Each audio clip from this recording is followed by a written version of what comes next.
Good Shabbos. Well, in Australia, it's already Shabbos, so when you guys see this, it'll be after Shabbos.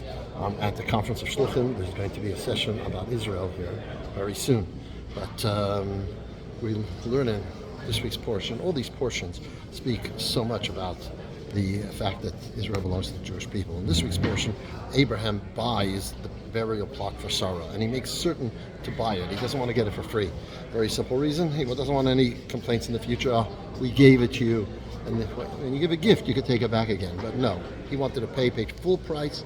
It was an extreme amount of money that he paid for the plot to bury Sarah. And this again emphasizes the ownership of the Jewish people on the land. Interestingly enough, the same thing is true in Nablus, Shechem, where Jacob bought it, paid good money for it, as it says in the Torah, and King David bought Jerusalem. These are three areas that many argues do not belong to us, but they do, not only because God gifted it to us, even in the formal way of acquiring something, then too does it belong to us by the fact that it was bought. In this case, by Abraham. A couple of portions ago we read how God says again and again, it's about 6 times in the portion of Lech Lecha, that to your children I have given this land. I will give this land. I'm going to give this land. Not only is a gift, but an inheritance, an everlasting inheritance, is the reason that we have Israel. And so we have to know this, and we have to announce this, and we have to tell people this. And when this becomes our mantra, why we are there, not because of the UN, not because of the Holocaust, and not because of any other reason, not because of history even, but because this is gifted by God to us, because we bought it, our forefathers bought it, that's why it's ours. That will enable us to help change public opinion, I believe, and this is, I think, the Rebbe's position as well. The other point, and the other important message with regards to Israel, that we need to understand ourselves and give over to others. You know, this is a concept that before what happened was hard for some Jews to understand. We know we always want peace, and we think that by giving in we will get peace, and we saw the opposite is true.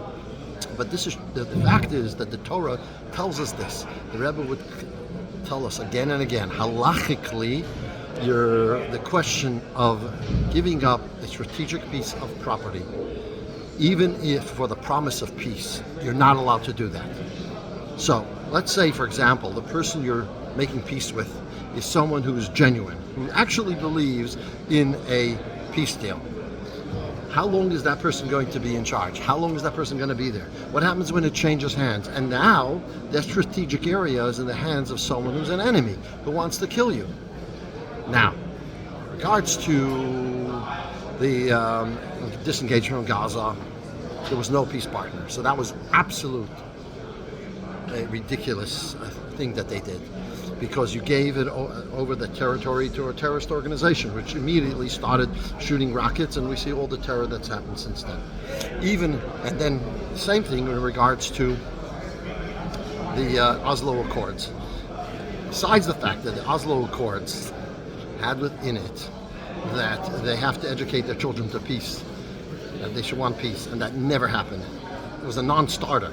And they should have immediately, as they saw with the textbooks of the education, which, by the way, were in Israel's hands before Oslo, how that became an education to hatred of the Jewish people and not to peace. They should have canceled Oslo right then and there. Unfortunately, they did not. And you have generations growing up hating Jews, wanting to stab a Jew and kill a Jew. You could see it comes out in videos from Memory, which looks at and interviews young children in both Judea, Samaria, and in Gaza and East Jerusalem, where they scream again and again what they want to do, what they want to Jews. And that even beforehand, people think, well, we had peace with Egypt for 40 years. Well, first of all, how are all the guns coming into Gaza? How are all the terrorists who are trained by Iran coming into Gaza? How's all this coming in through Egypt? Tunnels from Egypt that it's getting in. If we would be in control of the Sinai, this would not have happened. Number one. Number two, again, the Torah is a Torah of truth, and therefore it is true forever. Right now, Sadat might have been genuine in his desire for peace. But for a while there was the Muslim Brotherhood, and they were going to cancel the peace treaty. Okay, we got lucky that Sisi took over afterwards, but we never know. So the Torah is telling us very clearly, and the Rebbe would focus on this again and again, because Torah is a Torah of truth, and what the Torah says is actually that which should guide us, because that's going to give us life, it's going to give us truth, it's going to save Jewish lives, it's going to save Arab lives as well. And the Rebbe would always say that. We don't want to see those who hate us and our enemies be killed. That's not what we want. We want to have peace, but the way we have peace is only by standing our ground and being strong, not by giving in. No, we don't want to have to kill anybody. But if they want to come to kill us, we have no choice. As the Torah tells us, go and kill them first. And the Rebbe would emphasize, if you're in a stature, if you take the position that that's what you're going to do, you won't have to, because they'll recede. They'll know that you're serious. They will never go up against you. So the bottom line is knowing that the truth of Torah, what Torah says, is absolutely true, and it's always true. And one of the arguments people would give me is that, strategic land, now there's no such thing with rockets and Iron Dome and things of that nature. It makes no difference if you have a piece of land or not.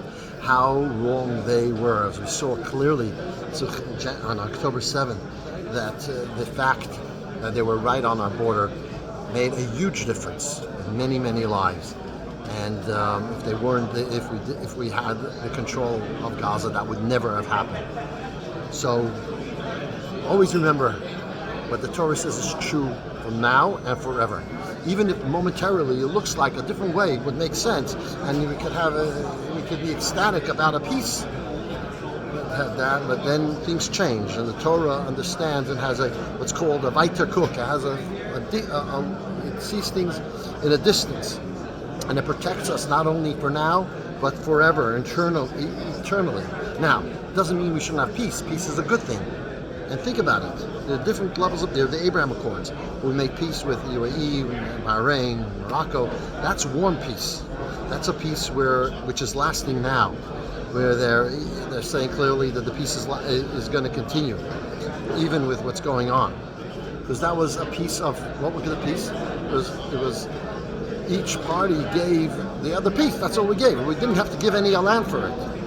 We had to give goodwill, and then we had the peace. It was Egypt and Jordan where we actually gave up parts of Israel land, which strategic necessities. Those pieces are not real peace. It was only means for them to get that land, and they don't really care about us. They hate us. That's the fact. And we're seeing it now in the rhetoric coming out of places like Jordan, and the fact that all this terror was able to come through Egypt.